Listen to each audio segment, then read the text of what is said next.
अरे संजीव, क्या कर रहे हो? मेरे लिए एक गिलास पानी लेकर आओ। अभी लाया साहब। लो साहब।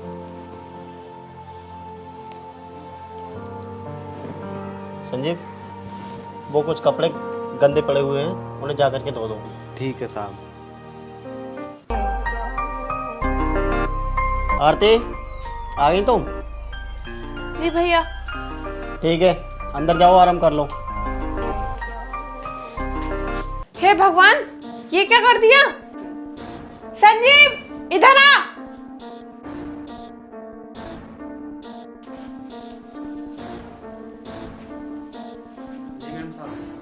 ये क्या किया तूने?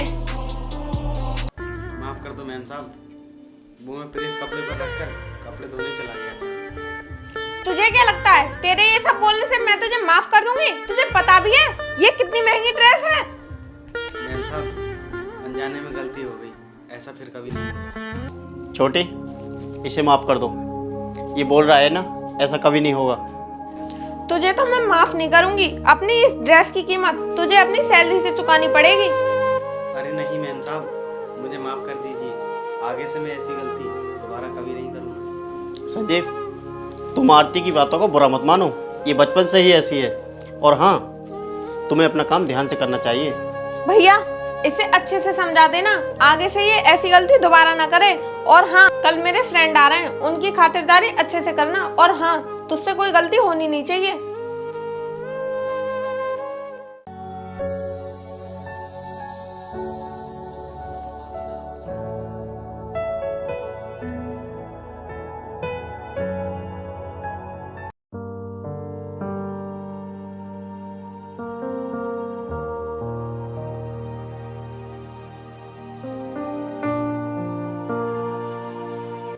संजीव, चाय लेकर आओ।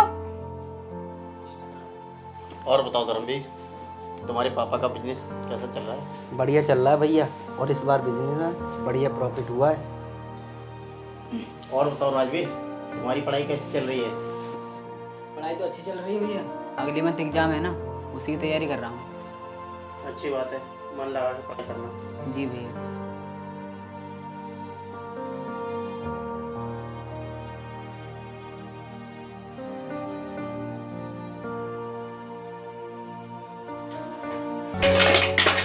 क्या बदतमीजी है?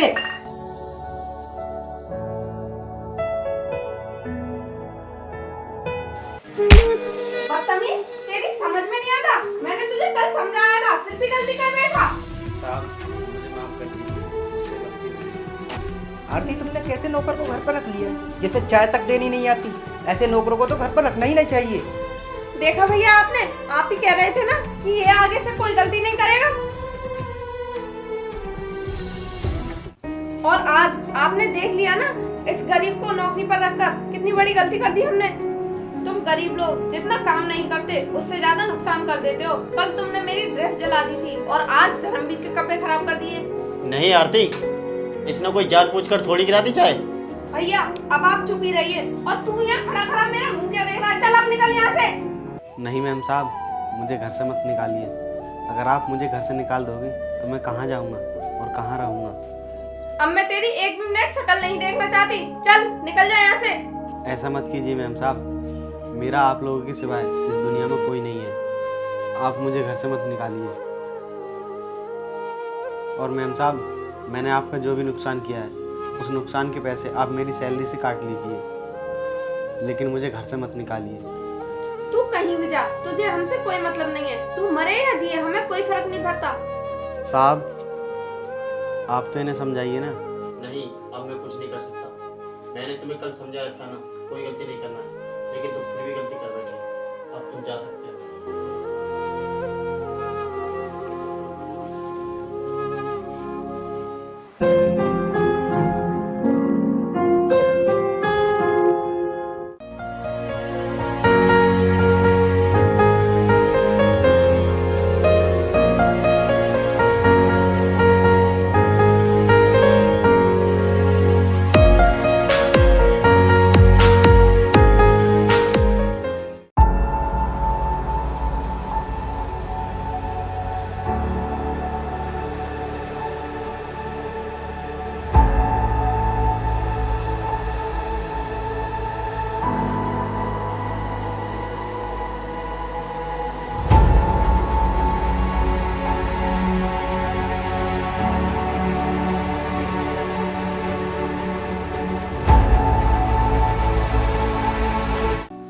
क्या हुआ भैया? आप इतने उदास क्यों हो? बोलिए ना। आरती, मैं तुम्हें क्या बताऊं, हम बर्बाद हो गए, हमारा सब कुछ लुट गया। आप ये क्या बोल रहे हो भैया? आरती, हमारी कंपनी को बहुत ही बड़ा लॉस हुआ है और इस बात की पता उन लोगों को पड़ गया है जिन जिनसे मैंने कंपनी में पैसे लगाने के लिए लिए थे। अब वो अपना पैसा लेने के लिए 2 दिन बाद आएंगे। पर भैया, उन लोगों को देने के लिए हमारे पास तो इतने पैसे नहीं है और ना ही कोई प्रॉपर्टी है।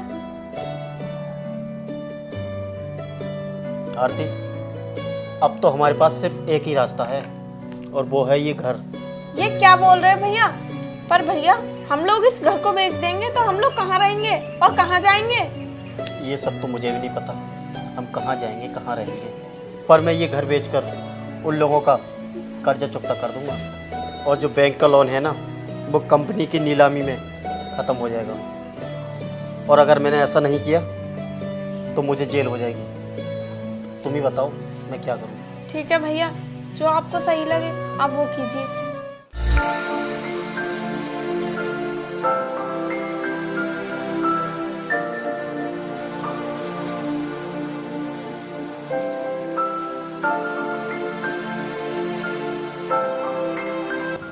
भैया, एक बात बोलूं?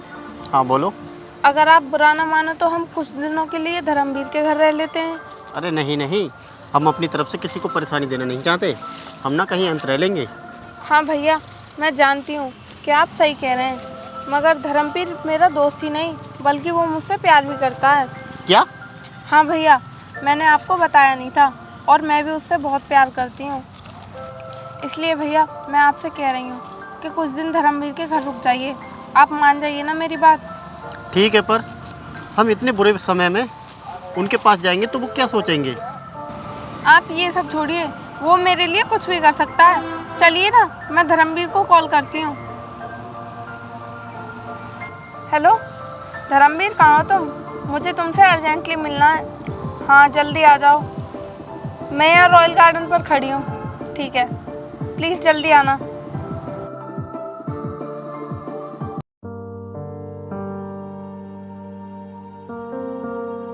क्या हुआ आरती, इस हालत में यहाँ कैसे खड़े हो? कंपनी में लॉस होने के कारण भैया ने जिन लोगों से कर्जा लिया था उनका कर्जा वापस करने के लिए भैया ने घर बेच दिया और बैंक का लोन होने के कारण भैया ने कंपनी की नीलामी करा दी। इसलिए आज हम इस हालात में हैं। अच्छा ये बात है, तो तुम मुझे बताओ मैं तुम्हारी क्या मदद कर सकता हूँ? धर्मवीर, मैं चाहती हूँ अगर तुम्हें कोई परेशानी ना हो तो हम लोग कुछ दिन तुम्हारे घर रुक जाते हैं। अच्छा, तुम कह तो ठीक रही हो, मगर मेरे पापा को इस सब के बारे में पता लग गया तो तुम्हारे साथ साथ मुझे भी बाहर निकाल देंगे और मैं ये रिस्क लेना नहीं चाहता। यार कुछ दिनों की तो बात है, फिर हम लोग कहीं ना कहीं किराए पर रह लेंगे। नहीं आरती, तुम समझने की कोशिश तो करो, मैं तुम्हें अपने घर नहीं रख सकता। ये तुम क्या बोल रहे हो? तुम तो कहते थे कि मैं तुमसे बहुत प्यार करता हूँ, लेकिन अब ये सब क्या?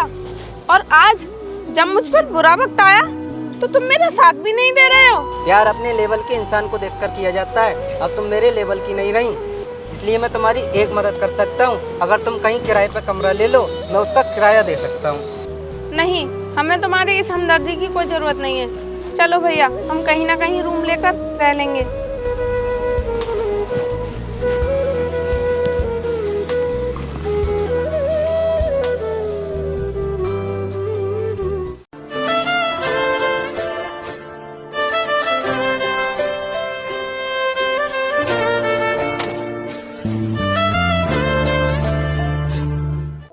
भैया, मैम साहब, आपने ये अपनी क्या हालत बना रखी है? और ये आप लोग बैग लेकर कहाँ जा रहे हो?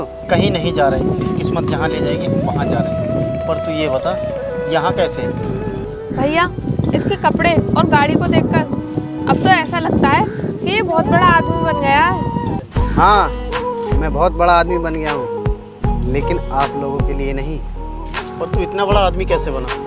आप जो मुझे मेरे काम के पैसे दिया करते थे उन्हें मैं सेव करता रहा, और जब मुझे आपने अपने घर से निकाला तो मैंने उन पैसों से अपना छोटा सा बिजनेस शुरू किया और फिर मुझे अपने बिजनेस में थोड़ी थोड़ी कामयाबी मिलनी शुरू हुई। फिर मैंने अपने बिजनेस को बड़े पैमाने पर शुरू किया और मैं देखते ही देखते यहाँ तक पहुँच गया। अरे वाह संजीव, तू तो बहुत ही समझदार निकला। जी भैया, लेकिन इसमें आप ही की मेहरबानी है। अगर आप उस दिन मुझे अपने घर से नहीं निकालते तो मैं शायद इस जगह पर कभी नहीं पहुंच पाता। संजीव, हमें माफ़ कर दो, अब तो तुम बहुत बड़े आदमी हो गए। चलिए भैया। अरे कहाँ जा रहे हो? जा रहे हैं, कहीं ना कहीं कमरा लेकर किराए पर रह लेंगे। किराए पर क्यों? आप लोग अपने घर चलिए। नहीं, मेरी कंपनी में लॉस होने की वजह से मेरी ज़िंदगी पूरी तरह से बदल चुकी है और इसी वजह से मुझे अपना घर तक बेचना पड़ा है। नहीं, वो घर तुम्हारा ही था और तुम्हारा ही रहेगा। ये क्या कह रहे हो तुम? आज मैं कितने दिनों के बाद अपने भैया से मिलने जा रहा हूँ और वो मुझे इस हालत में देखकर बहुत खुश होंगे, क्योंकि मैं आज उन्हीं की तरह एक अमीर आदमी बन चुका हूँ।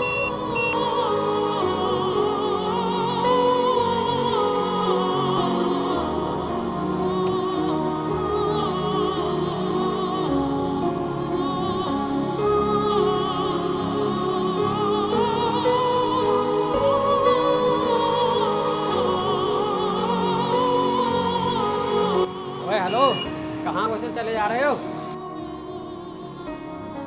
मैं अपने भैया जी से मिलने आया हूँ। कौन भैया जी? यहाँ पे कोई भैया जी नहीं रहते हैं। अरे जो यहाँ रहते थे, ये घर उन्हीं का तो है। अरे ये तुम क्या बोल रहे हो?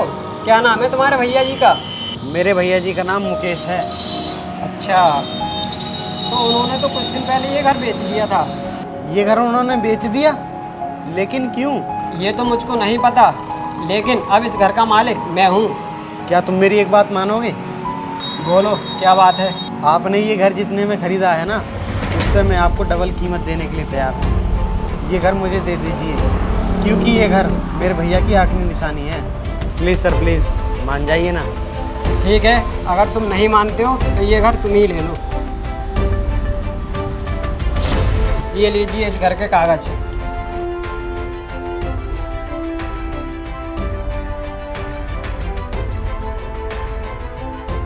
ये लो कुछ पैसे, बाकी की पेमेंट काम होने के बाद। लेकिन आप ये बताओ, मेरे भैया और मैम साहब का आपको कुछ पता है?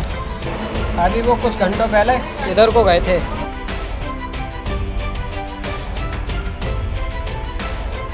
संजीव, हमने तुम्हें कितना परेशान किया और मारा पीटा भी, फिर भी तुमने हमारे लिए इतना कुछ किया। हाँ, क्योंकि मैंने आपके घर में कितने दिन नौकरी की और आपने मुझे रहने के लिए छत, पहनने के लिए कपड़े और खाने के लिए खाना दिया, और मैं आपके लिए इतना कुछ नहीं कर सकता क्या? भैया, मैम साहब, आप मेरे साथ चलिए।